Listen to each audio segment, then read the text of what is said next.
देखो इस पतंग को सब पतंग काट रही हैं। राघव, रीना ने आवाज दी। अरे बाबा, पास ही तो बैठा हूँ, सुन लिया मैंने। 60 के दशक को पार कर गई हो मैडम।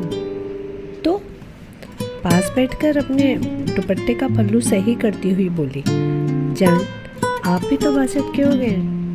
कहकर थोड़ा शरारती अंदाज में राघव को देखने लगी। राघव वहीं रखे झूले पर धीरे धीरे झूलते रहे, अखबार पर नज़र टिकाए रहे। आप तो बस अखबार ही पढ़ते रहा करो। हाँ भाई, अब क्या करें। न जाने कब रीना के गालों पर 2 आंसू लुढ़क गए थे। शाम को कुछ बेल पत्ती तोड़कर लाना। क्यों? अरे कल सोमवार है ना, शिवलिंग पर चढ़ाऊंगे। अच्छा ठीक है, बस कुछ देर का मौन। फिर अच्छा अब चलता हूँ, थोड़ा पार्क में बैठूंगा। ठीक है, फिर आकर खाना खाएंगे। रीना बहुत अच्छा खाना बनाती थी, ये विश्वास उसको राघव ने ही दिलाया था। रीना, हाँ देखो मैं तुम्हें कुछ समझा देता हूँ। क्या? ये कुछ फाइलें हैं और एक जो पीले रंग की फाइल है उसमें एक छोटी डायरी है, उसमें कुछ इम्पोर्टेंट नंबर्स हैं। हाँ तो जरा वो फाइलें लेकर आओ। रीना ने फाइलें लाकर दी। राघव बताने लगे, ये LIC का नंबर है, ये बैंक अकाउंट का नंबर है। बस ये मुझे क्यों बता रहे हो? अरे आपने ही तो कहा था मैडम 62 का हो गया हूँ। कुछ मुझे हुआ तो तुम परेशान ना हो, इसलिए कह रहा था। बस कुछ नहीं होगा आपको, कहकर रीना राघव से लिपट गई। रुआसी होकर बोली, आप ऐसी बातें ना किया करें। रीना राघव की लव मैरिज हुई थी, दोनों ही नौकरी में थे, साथ आना साथ जाना, फिर हर वक्त हर काम में एक दूसरे का साथ था। राघव दिखने में हैंडसम था, रीना भी अच्छी दिखती थी। बच्चे तो दोनों की सहमति से नहीं थे, कभी अफसोस करते तो एक दूसरे से नोक-झोंक कर खुश हो लेते। वो दोनों सिर्फ एक दूसरे के लिए जीना चाहते थे। राघव जब 52 साल के थे तो अचानक उनके सीने में दर्द उठा था, पर सब जल्दी ही सही हो गया था। तब से दोनों ही अपना ख्याल रखते थे। घर वालों ने तो रिश्ता पहले ही ख़त्म कर लिया था। राघव जहाँ रहते थे उसके अपोजिट साइड में एक घर था, जहाँ एक महिला लगभग उनकी हमउम्र होगी रहती थी। राघव जब भी बालकनी में आते उस ओर जरूर नज़र करते थे। एक दिन रीना को यह महसूस हुआ, पर वो कुछ बोली नहीं। राघव का झूला वहीं उसी ओर रहता था। वो कभी उधर से खिसका देती तो राघव उधर ही कर देते थे। एक दिन उसने हिम्मत कर पूछा, राघव आप उसे जानते हो क्या? राघव बिना कुछ बोले झूला हिलाने लगे। वो साधारण सी दिखने वाली महिला से रीना अब जलने लगी थी। अब रीना उस घर की ओर थोड़ा नजर रखने लगी थी। एक दिन राघव बाजार से सब्जी लेने गए थे। रीना ने बस एकटक उस घर में देखना शुरू किया। उसकी रसोई का दरवाज़ा रीना के घर से साफ दिखता था। रसोई के आगे थोड़ा खाली जगह थी, वहाँ 2 कुर्सी एक मेज़ रखी थी। रसोई के दरवाजे से सटी हुई जो दीवार थी उस पर आधी चौखट दिखाई देती थी, जो शायद उसके कमरे की रही होगी। अचानक एक साया उस कमरे से निकल रसोई में गया। वो साया किसी आदमी का था। रीना चौंक गई थी। ये औरत क्या करती है समझ नहीं आता। राघव को बताऊंगी।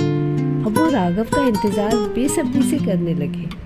लगभग 1 घंटे बाद राघव सब्जी लेकर आए। उसने राघव को बताया, राघव तुम्हें पता है सामने वाले के घर कोई आदमी आता है, मैंने उसको देखा था। थोड़ा अंधेरा था तो ठीक से देख नहीं पाई थी। अच्छा कब? अभी थोड़ी देर पहले। जाने दो, तुम जल्दी से खाना लगा दो। अब वो थोड़ी चैन में थी, अब राघव नहीं देखेंगे। अब ये उसका रोज का काम हो गया कि सामने वाले घर में कुछ अप्रत्याशित होता था तो वो राघव को जरूर बताती थी। रीना, राघव ने आवाज दी। झूले पर बैठकर राघव आवाज ही देते रहते हो, क्या हुआ? थोड़ा झुंझला कर बोली। मैं आपका झूला रसोई के पास रख लेती हूँ, कम से कम मुझे दौड़ना नहीं पड़ेगा। अरे भाई, मैं खुद कर लूँगा अपना काम, झूला मत हटाना। अच्छा, तुम क्या कर रही हो? थोड़ा अलमारी सेट कर रही थी, कहकर रीना चली गई। अलमारी के साइड में एक मेज़ थी। आज उसने उस मेज़ की ड्रॉअर को खोलने की कोशिश की और उसमें ताला लगा था। राघव ने ताला क्यों डाला है? चाबी ढूंढने लगी। थोड़ा कोशिश के बाद चाबी मिली। उसने एक बार राघव को देखा, फिर धीरे से ताला खोला। दराज में कुछ कागज़ थे। एक नज़र फिर से उसने राघव को देखा और वो कागज़ देखने लगी। ये क्या? ये तो बसियत है, और उस बसियत पर रेणु का छावड़ा का नाम था। उसकी बेचैनी बढ़ी, जल्दी जल्दी पेपर पलट रही थी। राघव की आहट से उसने दराज को बंद कर चाबी उसकी जगह पर रख दी। अब वो राघव के बाहर जाने का इंतजार करने लगी। अगले दिन राघव जब घर से बाहर गए, उसने वो दराज खोली, सारे कागज़ ध्यान से देखे। ये तो सामने वाली महिला के कागज़ हैं, फोटो तो उसी का है। अब उसकी बेचैनी बढ़ती जा रही थी। कौन है ये महिला? राघव से क्या रिश्ता है?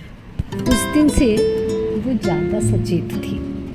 राघव के जाते ही वो उनके झूले पर बैठ जाती थी। आज उसका मन नहीं था। वो एक अजीब सी बेचैनी महसूस कर रही थी। राघव में उसे अपनापन नहीं दिख रहा था। उसके आंसू नहीं रुक रहे थे। रीना, एक जोर की आवाज़ से वो चौंक गई थी। झट से अपने आंसू पोंछ वो राघव की तरफ लगभग दौड़ गई। वो बहुत गुस्से में थी, सब कुछ पूछ लेना चाहती थी, पर नहीं, हिम्मत नहीं कर पा रही थी।